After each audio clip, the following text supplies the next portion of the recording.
আমাদের শঙ্কার জায়গা হচ্ছে যে নির্বাচন কমিশন আচরণবিধি রক্ষা করতে পারেনি, যে নির্বাচন কমিশন লেভেল প্লেইং ফিল্ড তৈরি করতে পারেনি, তারা আসলে কতটা স্বচ্ছ নির্বাচন দিতে পারবে।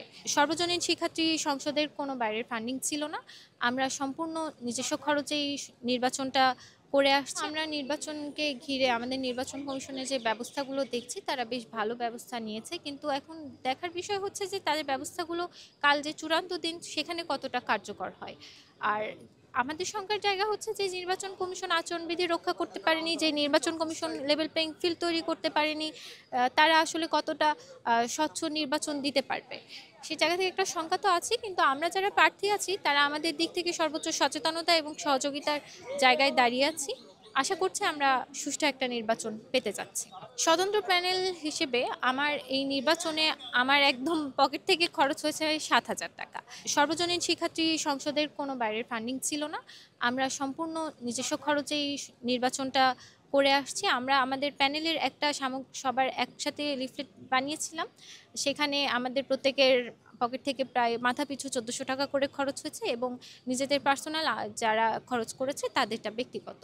এবং খোলা চিঠি আমি একটা দিয়েছিলাম আমার ভোটারদের উদ্দেশ্যে, সেখানে আমার খরচ হয়েছে প্রায় ৫,৫০০ টাকা দিয়ে টোটালি আমার ৭,০০০ টাকার মধ্যে আমার নির্বাচনী প্রচারণা শেষ হয়ে গেছে। আর আমার প্রতিপক্ষ যারা, তাদের প্রচারণাতে এটা খুবই স্পষ্ট যে হয়তোবা তাদের প্রচারণার খরচ লক্ষ পার করে কোটির ঘরে চলে গেছে। আর এইটাতে বোঝা যায় যে এটা অসম প্রতিযোগিতা না, এটা আসলে কোনো প্রতিযোগিতার ক্রাইটেরিয়ার মধ্যেই পড়ছে না যদি তুলনা করা যায় নির্বাচনী খরচটা। আর আমাদের প্রথম থেকে এটা আশঙ্কা ছিল যে এরকম ঘটনা ঘটবে, এই জন্য আমরা নির্বাচন কমিশনকে অনেকবার অনুরোধ করেছি যে আপনারা প্রার্থীদেরকে একটা নির্বাচনী খরচ বেঁধে দেন, কিন্তু তারা দেয়নি। এটা শুধু আমার বা আমার প্যানেলের জন্য না, এটা রাজশাহী বিশ্ববিদ্যালয়ের স্বতন্ত্র যত প্রার্থী আছে সবার জন্য একটা বড় চ্যালেঞ্জ হিসেবে দাঁড়িয়েছিল। এটা আসলে কোনো প্রশ্নের মধ্যেই পড়ে না যে শিবির কিংবা ছাত্রদল লেজুর ভিত্তিক সংগঠন কিনা। 10 বছরের যাত্রা তো কেবলই শুরু। একসাথে গ্রো করার এই জার্নি চলুক আগামীতেও। পাঠাও 10 years of growing with you। এটা তো দিনের আলোর মতো একটা পরিষ্কার দৃশ্যমান বিষয় যে কারা কার লেজুর বৃত্তি করে, কারা করে না, কারা কাদের পারপাস সার্ভ করে, কাদের মাদার অর্গানাইজেশন কে।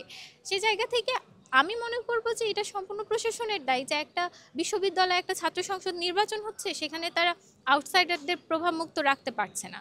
এবং ছাত্র যেই সংগঠনগুলো আছে, সেটা শিবির কিংবা ছাত্রদল হোক, তাদেরও আমি মনে করব যে ব্যর্থতা, যে তারা এই ক্যাম্পাসটাতে নিজের প্রভাব সেভাবে বিস্তার করতে না পারায় নিজেদের মাদার অর্গানাইজেশনের এখানে হেল্প নিচ্ছে।